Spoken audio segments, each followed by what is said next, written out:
Stella's wedding dress clung to her like a shroud as she stumbled through the thickening mud of the Louisiana bayou, her breaths ragged and desperate.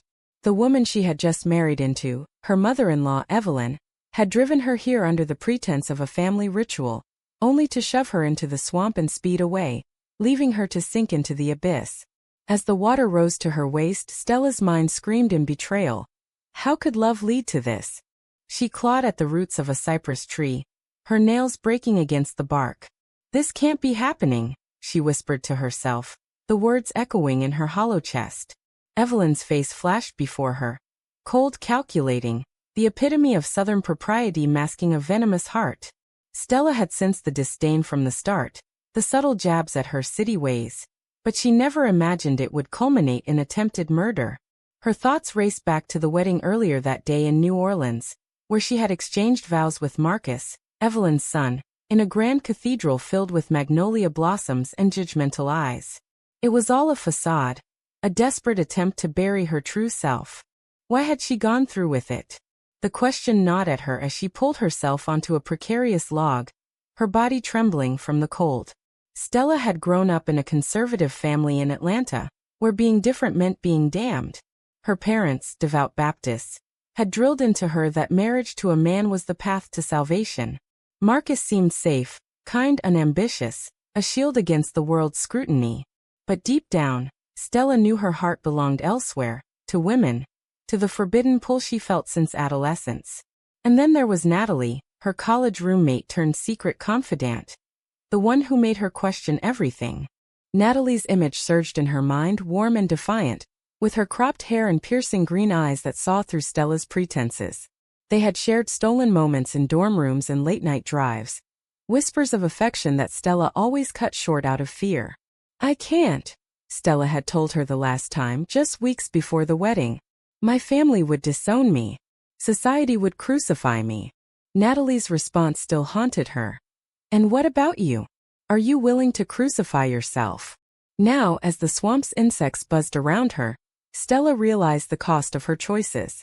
Marrying Marcus wasn't just a lie to the world. It was a betrayal of her soul. She forced herself to move, wading through the muck toward what she hoped was solid ground. Each step was a battle against exhaustion and despair. What if Evelyn succeeded? What secrets was she protecting that warranted this? Stella's mind pieced together fragments. Evelyn's overprotectiveness of Marcus, her disdain for Stella's independence, the hushed conversations about family legacies. Perhaps Evelyn knew about Stella's past, about the letters from Natalie she had hidden. Or worse, maybe Evelyn had her own skeletons, ones that Stella's presence threatened to unearth. Hours blurred into a haze of survival. Stella's phone, miraculously still in her pocket, had no signal, but she clutched it like a lifeline. She thought of calling Natalie, of confessing everything if she made it out. The guilt twisted in her gut. Natalie had begged her not to marry Marcus, warning that it would destroy them both. You're choosing fear over love, Natalie had said, her voice cracking. Stella had pushed her away, convinced that conformity was the only way to peace. Now that illusion shattered as sharply as the branches snapping under her feet. Finally, as dawn broke, Stella spotted a glimmer of road through the trees. She collapsed onto the asphalt, waving down a passing trucker who stared at her in horror. Help me, she gasped. The man bundled her into his cab, dialing 911. As sirens wailed in the distance, Stella's resolve hardened. She wouldn't just survive. She would expose Evelyn, unravel the web of lies that had ensnared her. But first she needed to confront her own deceptions. At the hospital in Baton Rouge, doctors poked and prodded, treating her for hypothermia and cuts. The police arrived, skeptical at first of her tale. Your mother-in-law tried to kill you, the detective asked, eyebrow raised. Stella nodded, her voice steady despite the tremor in her hands. She drove me out there and pushed me in. I think she knows something about me, something she doesn't want getting out. The words hung heavy, a partial truth. What Evelyn truly feared, Stella suspected, was the disruption of her perfect family image. As she lay in the sterile bed, Stella's thoughts turned inward. Why had she hidden her sexuality for so long? The societal pressure was immense, the whispers in church about those people, the laws in some states still clinging to outdated prejudices, the fear of losing jobs, friends, family. Marrying Marcus was her armor, but it had become her prison. And Natalie? She had been the light, the one who challenged Stella to live authentically. Their last argument replayed, Natalie storming out after Stella announced her engagement. "You're killing us both," Natalie had cried. Stella winced at the memory, realizing the depth of her selfishness. The door opened, and a nurse informed her that her husband was on his way. Marcus. Poor, oblivious Marcus, who loved her in his simple way but could never touch her soul. Stella braced herself for the confrontation. When he arrived, disheveled and wide-eyed, he rushed to her side. "What happened? Mom said you wandered off after the reception." Stella's eyes narrowed. "She lied, Marcus. She tried to kill me." His face paled, denial flickering. "That can't be. Mom wouldn't." But doubt crept in and Stella saw the crack in his facade. As the police took her statement, Stella decided to reach out to Natalie. She borrowed a phone and dialed, her heart pounding. "Nat? It's me. I need you." The silence on the other end stretched. Then Natalie's voice laced with hurt. "Stella? After everything." Stella swallowed. "Please. Everything's falling apart." Natalie agreed to come, and as Stella hung up, a mix of relief and terror washed over her. The path ahead was fraught with revelations, but for the first time, she felt the stirrings of freedom. Natalie arrived at the hospital like a storm, her presence cutting through the sterile air. She burst into the room, eyes scanning Stella's battered form, a mix of anger and concern etching her features. "What the hell happened?" she demanded, pulling up a chair. Stella reached out, but Natalie hesitated, the wound of rejection still fresh. As Stella recounted the ordeal, the drive with Evelyn, the push into the swamp, the night of terror, Natalie's face hardened. "That bitch," she muttered. But beneath the fury, Stella saw the pain. "Why didn't you listen to me? Marrying him was suicide." Stella's eyes filled with tears. "I was scared. Not scared of losing everything." Natalie shook her head. "You lost me instead." The conversation delved deeper, unearthing buried emotions. Stella admitted her love for Natalie, words she had choked back for years. "I've always loved you, but society, my family, they made me believe it was wrong." Natalie leaned in, her voice soft yet sharp. "And now? After this?" Stella gripped her hand. "Now I see the cost. Hiding who I am nearly killed me, literally." Marcus returned, interrupting the moment. He froze at the sight of Natalie, sensing the intimacy. "Who's this?" he asked, suspicion creeping in. Stella introduced her as an old friend, but the air thickened with unspoken truths. Marcus sat awkwardly, updating her on the police investigation. "They're questioning Mom. She denies everything. Says you were hysterical from wedding stress." Stella's anger flared. "She's lying to protect herself. What is she hiding, Marcus?"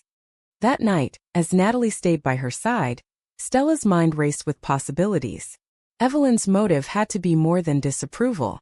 Perhaps she knew about Stella's orientation, feared it would tarnish the family name. The Harringtons were pillars of New Orleans society. Old money, conservative values. A lesbian daughter-in-law would be scandalous. But Stella suspected deeper secrets. Evelyn's overbearing control of Marcus hinted at something pathological. Discharged the next day, Stella refused to go home with Marcus, opting for a hotel. Natalie joined her, the two navigating tentative reconciliation. "I can't just forget," Natalie said, pacing the room. "You chose him over me." Stella nodded, guilt-heavy. "I know. But I'm choosing truth now." Their talk stretched into the night, dissecting the societal chains that bound them. Natalie shared her own struggles, coming out to unsupportive parents, facing workplace discrimination. "It's not just personal, it's systemic," she said. Stella absorbed it, her worldview shifting. Meanwhile, the police dug deeper. A detective called. "We found tire tracks matching Mrs. Harrington's car. She's under arrest." Stella felt vindication, but also pity for Marcus, caught in the crossfire. He visited, pleading. "Mom says it was an accident, that you slipped." Stella confronted him. "She pushed me, Marcus. Why can't you see she's manipulating you?" He wavered, revealing glimpses of his upbringing. Evelyn's emotional abuse, her demands for perfection. "She's all I have," he whispered. Stella's internal conflict intensified. Exposing Evelyn meant hurting Marcus, but silence meant betraying herself. She confided in Natalie. Am I destroying a family for my freedom? Natalie held her. You're fighting for what's right. The system protects people like Evelyn. Wealthy, straight, traditional. Their bond strengthened, moments of vulnerability bridging the gap. As days passed, Stella gathered evidence. She recalled Evelyn's cryptic warnings before the wedding. You'll regret crossing me. Digging into family history via old friends, she uncovered rumors. Evelyn's first husband died suspiciously, inheritance secured. Was murder in her past? Stella's paranoia grew, she felt watched. Natalie urged caution. Don't go alone. But Stella, driven by resolve, visited the family estate. Marcus let her in tense. Mom's out on bail. She's furious. In the study, Stella rifled through drawers finding letters, Evelyn's correspondence with a private investigator. Reports on Stella's college years, photos of her with Natalie. Evelyn knew everything. Confrontation erupted when Evelyn returned. You little slut, she spat. I knew you were unnatural. You'd ruin my son. Stella stood firm. You tried to kill me to keep your secrets. Evelyn laughed bitterly. Secrets? Like how I protected this family from scandals. My first husband was gay, disgraceful. I couldn't let history repeat. The revelation stunned Stella. Evelyn's hatred stemmed from her own buried trauma. Projecting onto Stella. You murdered him? Stella accused. Evelyn's eyes darkened.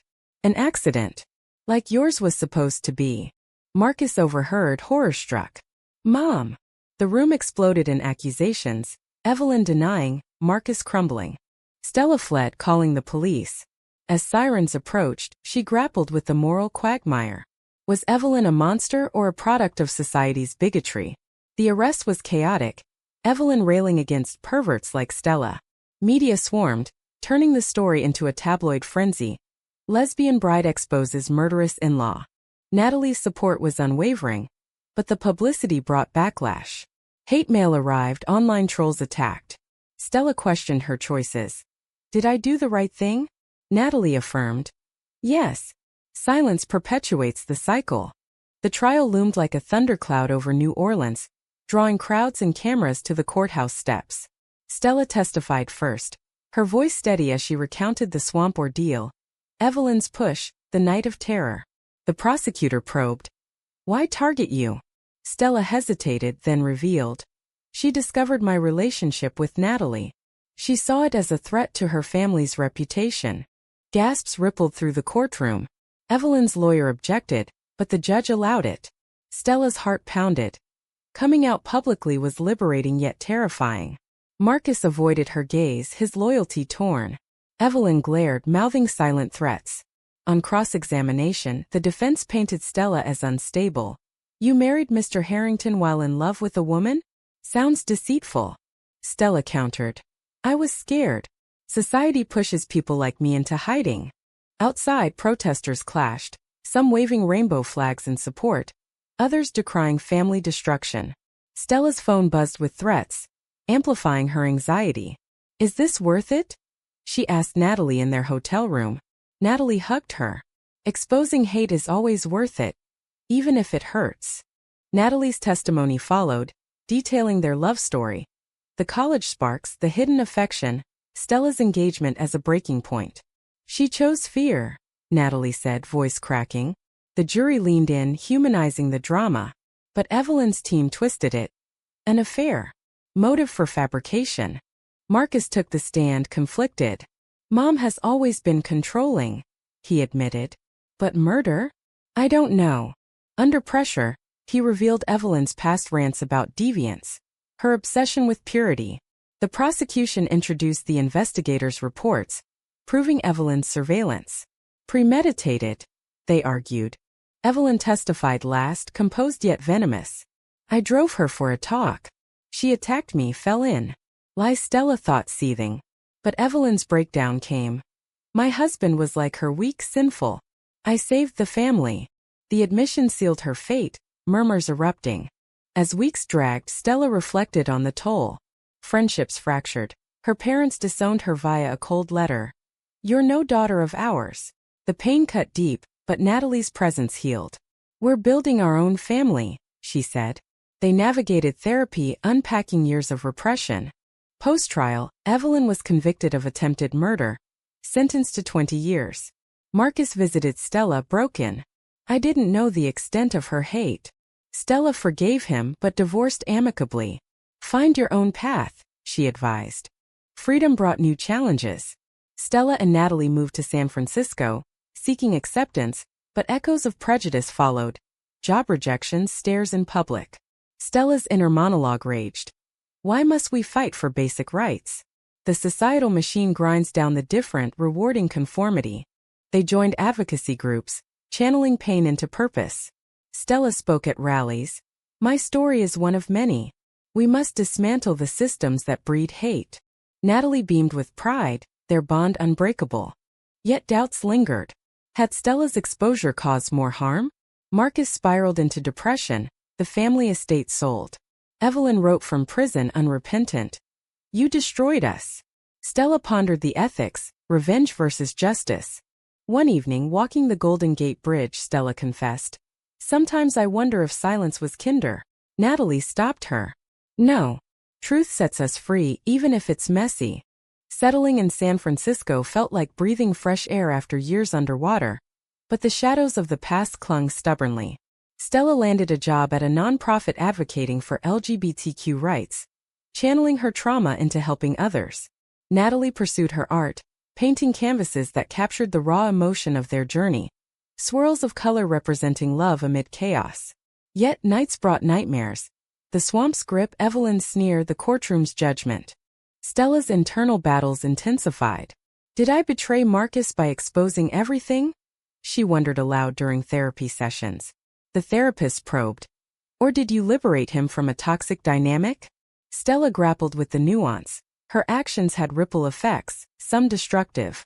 Marcus called sporadically, updating on his therapy, his tentative steps toward independence.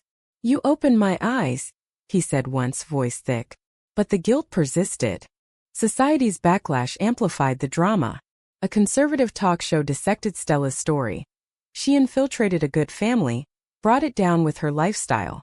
Online forums debated. Was she a hero or a homewrecker?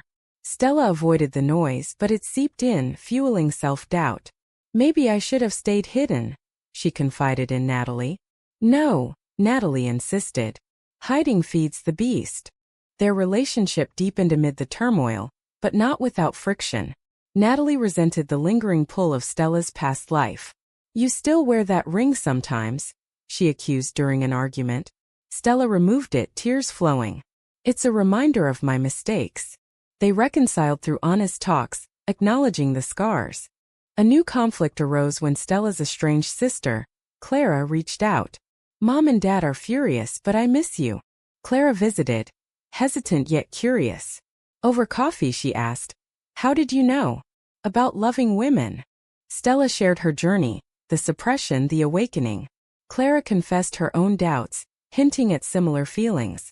"But the family," Stella urged. "Don't let them define you." The visit stirred family tensions. Stella's parents sent a letter via Clara. "Repent or stay away." The rejection stung anew, but Stella saw the cycle, generations bound by dogma. She wrote back, "I choose love over fear." No response came, solidifying her resolve. Professionally, Stella's advocacy drew attention. She testified before a congressional committee on hate crimes, her story a catalyst for change. "Bigotry doesn't just hurt individuals, it fractures societies," she declared. Applause followed, but so did threats. Anonymous calls vandalized car. Natalie worried. "Is this safe?" Stella replied, "Nothing worth doing is." Evelyn's appeal brought fresh drama. From prison, she claimed coercion, painting Stella as manipulative. The media frenzy reignited, forcing Stella to relive the horror. During a deposition, Evelyn confronted her via video. "You think you're a victim? I protected my family from abominations like you." Stella fired back. "Your protection is poison." The appeal failed, but the exchange left Stella shaken. In quieter moments, Stella and Natalie dreamed of the future. A wedding of their own, perhaps adoption. but realism tempered optimism. Society's changing but slowly, Natalie noted. They attended Pride events, finding community solace. One pivotal night, Stella received a package. Old photos from Evelyn's attic, sent by Marcus. Images of Evelyn's first husband with another man, hidden for decades. She buried this, Marcus wrote. The discovery humanized Evelyn, a woman warped by her era's intolerance. Stella pondered forgiveness. She was a victim too. But Natalie cautioned, understanding doesn't excuse. The revelation prompted Stella to write an op-ed. The Roots of Hate, a personal reckoning. It went viral, sparking debates on intergenerational trauma. Supporters praised her empathy. Critics accused softness. As tensions eased, Stella reflected on her choices: prices, lost family, gained authenticity, pain for progress. Was it all worth it? She asked herself, staring at the bay. Life in San Francisco stabilized, but the undercurrents of drama never fully subsided. Stella's work at the nonprofit flourished, leading campaigns against conversion therapy, her voice a beacon for the marginalized. Natalie opened a gallery show, her paintings selling out, each piece a testament to resilience. Yet, personal reckonings loomed. Marcus visited unexpectedly, seeking closure. Over dinner, he admitted, I knew about Mom's past but ignored it. Your courage forced me to face it. Stella listened, empathy mixing with caution. What now? She asked. He shrugged. Therapy, maybe dating. Straight but open-minded.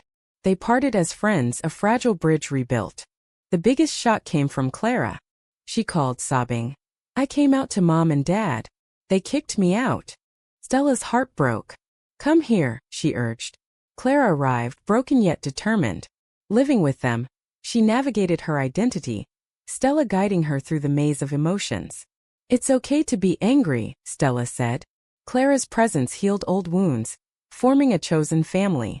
But societal pressures persisted. A bill in Congress threatened LGBTQ protections, mobilizing Stella. She organized protests, facing counter-demonstrators chanting slurs. One clash turned violent. Stella was shoved, bruising her arm. Natalie fumed. This has to stop, Stella countered. Quitting means they win. Internally, Stella wrestled with moral ambiguities. Had her exposure of Evelyn inspired change or fueled division? News stories linked her case to rising awareness, but also to backlash crimes. Am I responsible? She agonized. Therapy helped. You sparked dialogue. The rest is on society. Natalie's patience wore thin during a rough patch. You're always fighting. What about us? An argument ensued, revelations pouring out. I fear losing you again, Natalie confessed. Stella promised balance. You're my anchor. They recommitted, planning a commitment ceremony, simple, intimate, a defiance of past chains. Evelyn's final letter arrived, smuggled out. I see now the world changed without me. Maybe I was wrong. Stella stared, torn. Forgiveness? She burned it, choosing peace over reconciliation. Years blended, milestones marking growth. Clara thrived, dating a woman openly. Stella published a memoir, Swamp of Secrets, critiquing systemic homophobia. Reviews praised its depth, igniting forums. Hero or agitator? As Stella and Natalie walked a beach at sunset, reflecting on the journey, from betrayal to awakening, Stella felt complete. The costs were high, fractured ties, emotional scars. But the gains, authenticity, love, impact, outweighed them. In the end, one question lingered, sparking endless debate. Was exposing a family's toxic secrets an act of justice, or a selfish pursuit of personal truth?